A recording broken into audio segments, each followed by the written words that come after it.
Corsia numero 1, Alessandro Francesco Campostrini, Sport Management. Corsia 2, Alessandro Visintin, Hydros.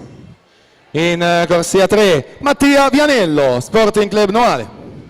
In 4, Lorenzo Menegaldo, Hydros. Corsia 5, Lorenzo Piria, Arca Team. Corsia 6, Achille Valerio, Sport Management. Corsia 7, Stefano Iovine, Sporting Club Noale. Corsia 8, Filippo Fassina, Nord-Est H2O.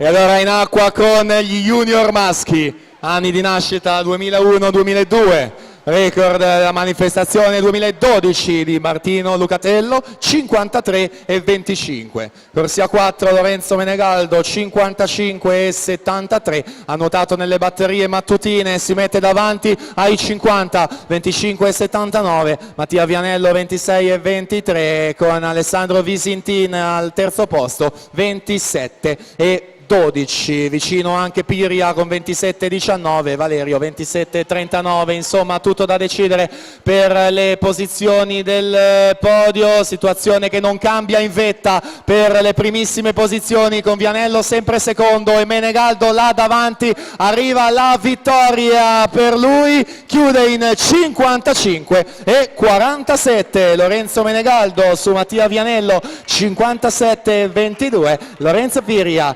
58 e 29. E siamo